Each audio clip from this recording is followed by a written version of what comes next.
Disney Dreamlight Valley released this past week, and I am absolutely obsessed, to put it mildly.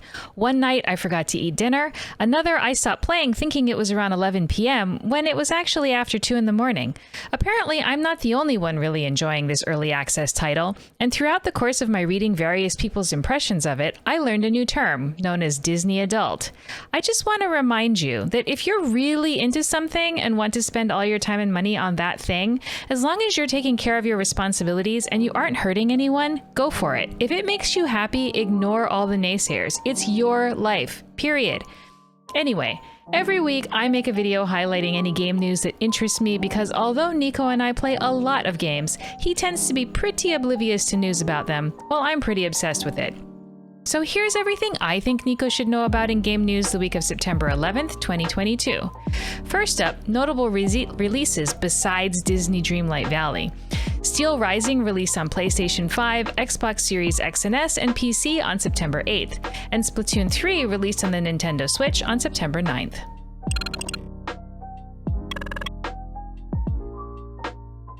There's a release date and teaser trailer for the next expansion for Stranger of Paradise Final Fantasy Origin, Wanderer of the Rift.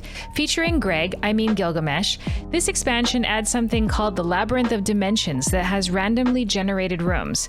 There will be new enemies, and it's adding the Blue Mage job. Let's just hope it's not locked behind the hardest difficulty like the last expansion. As long as you have the Season Pass, you can fight more chaos as Jack Garland and Wanderer of the Rift starting on October 26th. CD Projekt Red released a teaser trailer for a Cyberpunk 2077 expansion called Phantom Liberty. When Cyberpunk 2077 first came out, it was kind of a buggy mess, so I put it on the back burner. But now that it has been fixed and improved, I really need to get on this, especially now that there's an expansion coming. It's releasing sometime in 2023 for PlayStation 5, Xbox Series X and S, and PC. Check out the full trailer at the link below. Disney's D23 Expo, the official expo for all things Disney, was this past weekend, and we were treated to a lot of news about new games, TV shows, and movies for all of Disney's IPs, including Marvel and Star Wars. Disney Illusion Island is a Nintendo Switch exclusive platform game starring Mickey, Minnie, Donald, and Goofy that can be played with up to 4-player couch co-op. Personally, I want to play as Donald Duck. There's no exact release date yet, but it's scheduled to release sometime next year. Check out the full trailer below. Okay, so like I mentioned, Disney Dreamlight Valley released this past week, and I am absolutely obsessed. Like, I don't want to play anything else right now. So imagine my delight at discovering that they're already adding more content this fall. We don't have an exact date yet, but a Toy Story world will be added to the game that will allow players to invite Woody and Buzz Lightyear to their valleys. I can't wait. There were a lot of other cool things shown in Disney's showcase, so I highly recommend watching the entire 23-minute presentation linked below. The other event that we had this weekend was the Ubisoft Forward presentation.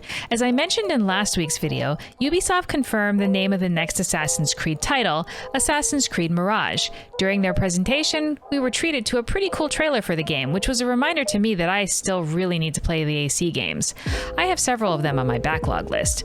Apparently, this game will be more stealthy than the more recent entries in the series, so we'll see how frustrated I get when I play it.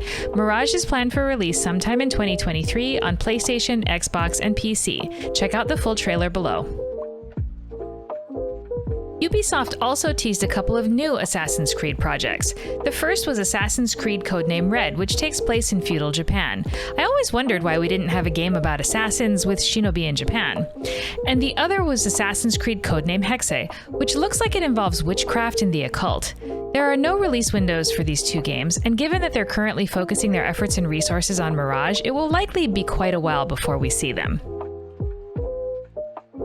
We also got a couple new trailers for Skull and Bones, Ubisoft's upcoming pirate game. One is a gameplay trailer that shows things like ship customization and how your choices affect the way you seize cargo and dominate your foes. The other is what they're calling a world context trailer, which describes the state of the Indian Ocean and how it has become a battleground between pirates and greedy corporations in order to maintain control over trade routes and goods that fuel the world's economy. I'm excited for this game, and I've got less than 2 months to wait in order to play it. It's set to release on PlayStation 5, Xbox Series X and S, and PC on November 8th. Yo ho, a pirate's life for me. Check out both trailers below. I've also linked the entire Ubisoft Forward event if you want to watch them talk about other stuff I didn't mention, like Just Dance and the new Mario and Rabbids game. And that's it for game news this week. I'm going to try and peel myself away from Disney Dreamlight Valley enough to finally finish Xenoblade Chronicles 3, I hope. In any case, join me again next week for more news and adventure. Until then, play lots of games and have an awesome week.